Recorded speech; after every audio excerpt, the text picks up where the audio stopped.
relating to logarithms, and even this, the loop method. There's rules for adding logarithms and multiplying logarithms, and those help us when we're coming to the algebra part.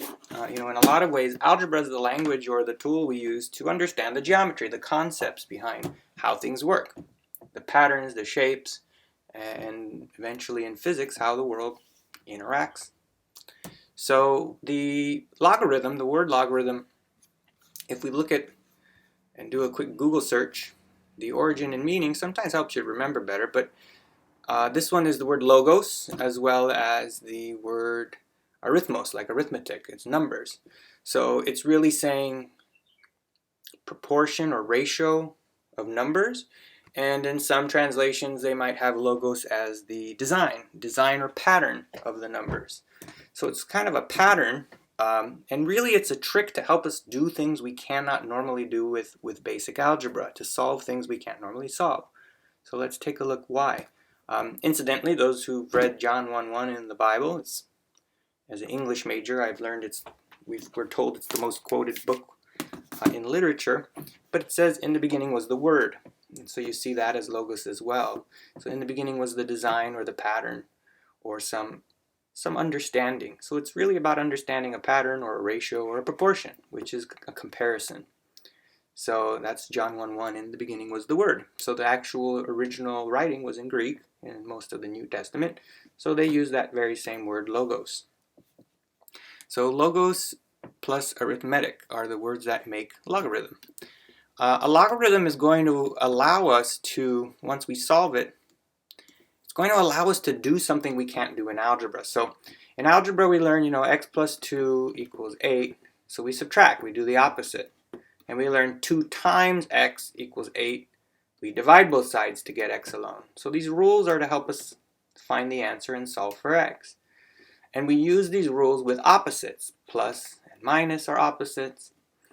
Multiply and divide are opposites. When we start getting to x squared, what's the opposite of an exponent? X squared. Well, we know it's square root. And x to the third is cubed root. Right? What happens when you start getting into the larger exponents? So logarithms allow us to interact with these larger exponents in different ways. Okay, now there's one important thing though, because we can solve this using algebra. We would square root both sides. The problem that we face and that logarithms help us solve is, what do we do when we have the x or variable as an exponent? So let's make up a number that's not related to 10, related to 5. So we say here 5 to what power makes 8? And so, well, 5 to the 1 power makes 5. 5 to the 2 power is 5 times 5, makes 25. So how do I get 8? Right? So it's going to be a decimal. It's going to be somewhere between 1 and 2. Maybe 1.2. So I'm just totally guessing. So suddenly we're dealing with exponents that are decimals. And that's what logarithms allow us to work with, is it helps us to find the missing exponent when the exponent isn't a perfectly even square number, 1, 2, 3, 4, 5. So it allows us to interact and work with decimal exponents and to find and solve them. So the first thing we'll look at is what the loop method is, and then we'll just take a quick basic look at solving, how it works when we use the application of it to solve, to get x alone. So we always deal in opposites when you're trying to find x. So when we look at, x to the 10th power, the opposite is log. Because the logs that we have, let me start that in a new slide. So when we have x to the 10th, the opposite, just like plus and minus were opposites, plus and minus, x to the 10th has an opposite of log. And that log is when it's written with no number, is an invisible 10 there. So a normal log on your calculator, you'll see, is next to the exponent button.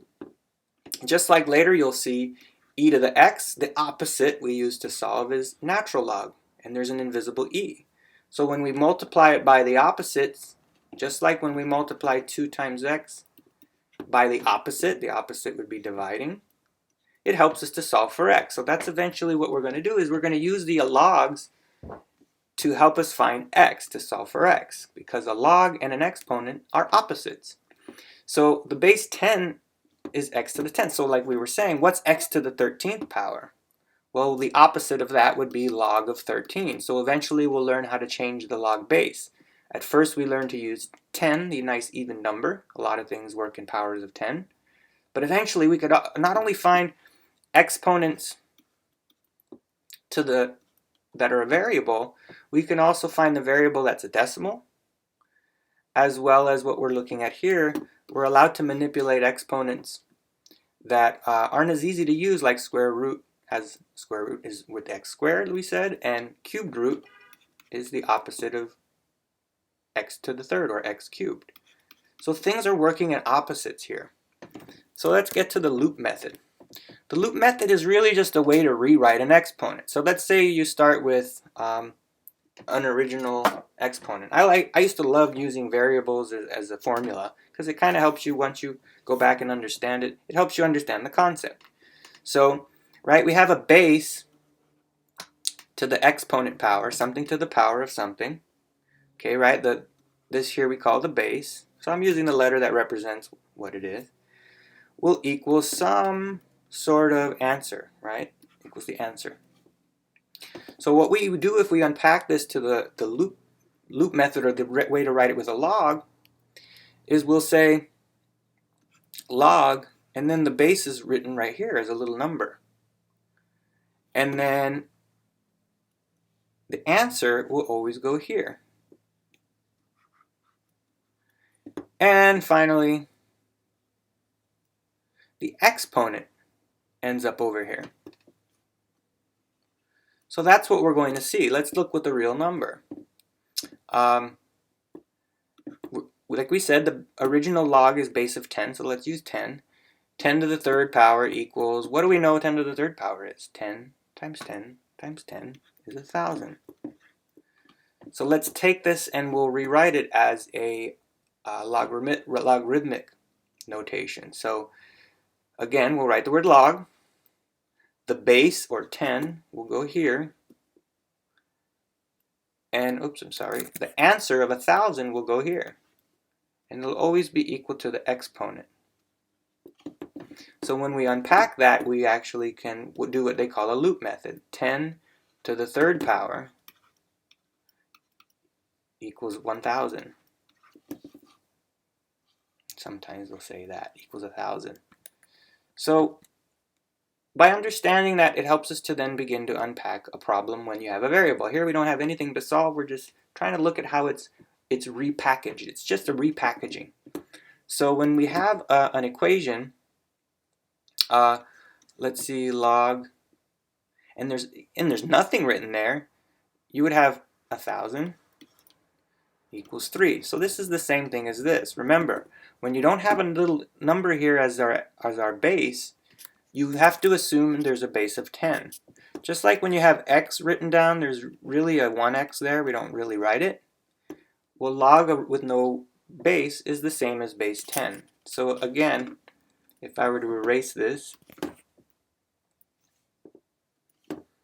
when you don't see that, it's going to be base 10. So really we would have 10 to the third equals 1,000, what we just said. So there's an invisible 10 here when we loop it.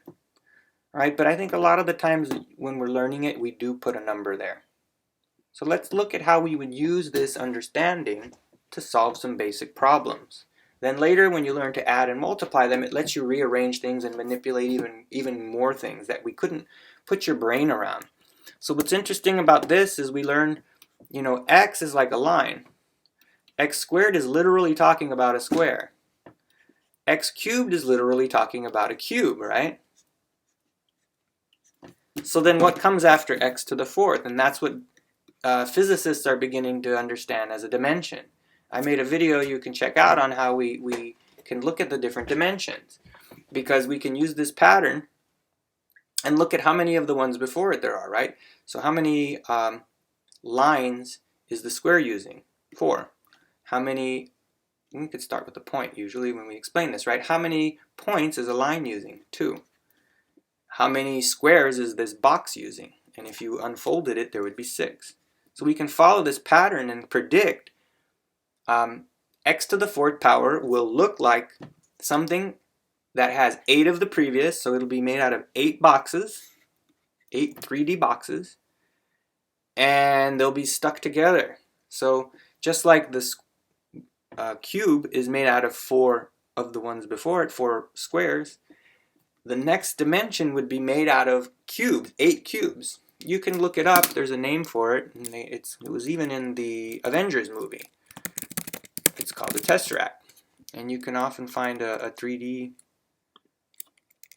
version of, or a graphic file of what they think it really looks like. So this is just a concept, right? We can barely begin to even conceptualize what to the 4th power means, 4 different directions. And so this would be made out of 8 cubes, and it folds into itself infinitely, right? So we can't even begin to understand the 4th power. Yet we can use math and use this algebra to manipulate 4th power, 5th power, right? Even powers you couldn't even begin to imagine what they might even look like or represent, which has advanced our science, technology, and math and understandings and computers and stuff like that. So, you know, the logarithms really do unlock a way to work with things that you can't even imagine, like a lot of math. It lets you take a few things that are simple to write down that represent a lot of things. Let's take a look at how to use a basic solving of a logarithm. First, let's remember the loop. We're going to have log of the base. The answer will equal the exponent. So when we do the loop, we say b to the exponent will equal the answer a. So if we unpack that, let's do a couple examples. Log base, let's say base 3, x equals 84. So when we do this loop method, we're saying this base to this exponent, 3 to the 84th power. Now that was a bit of a big number, but I kind of want you to see this is allowing us to work with really ridiculous numbers that you couldn't even imagine that many things, like trillions or billions. Equals what we loop over, equals x, the answer. So the green one is this. If I color code them, the red one I'll make the base, and the exponent was blue. So then if I wanted to put this into a calculator, we actually have that function here to use really big exponents. If we're using 10 to the something power, we would use this button, but we're going to use something to a different power, a number not 10. So we're going to use this x to the y button. It's saying you're going to put the base 3 to the power of, so when you click that, it kind of means to the power of, and then we put 84. So you're going to see 1.197251 to the 40th power. So you would move the decimal 40 times. This is talking about numbers bigger than I know how to name, bigger than millions and trillions and billions, maybe billions of billions. And this allows you to understand, for example, how many molecules are in, or how many atoms are in a water molecule, or big numbers that you may use in science and physics, and actual things that grow, extremely big numbers and extremely small numbers as well. Let's try another one. Here's log 5. I'll use a more reasonable number. So again, we're going to loop it around. Our base is here, our exponent is here, and our answer will be here. We can grab the loop, say 5 to the 8th power equals x. And so if we use our calculator again, we would say 5 and then click this button here to the power of 8, which means 5 times 5 times 5 times 5, 8 times. So this is 390,000. And what was that, 525? 625. So eventually this is, at this point, right, we're looking at it and we can see the exponent is a number. So I'll try to make another video for probably natural log. We tend to use more to solve when you have the exponent is a variable, because that's when it gets to really tricky things. But we'll be able to use log or natural log, natural log is, we're going to see, it's going to be like this. Natural log is the opposite of e, and it's an exponential number that helps you understand a lot of things that grow. The stock market, how I remember learning in math class how bunnies reproduce.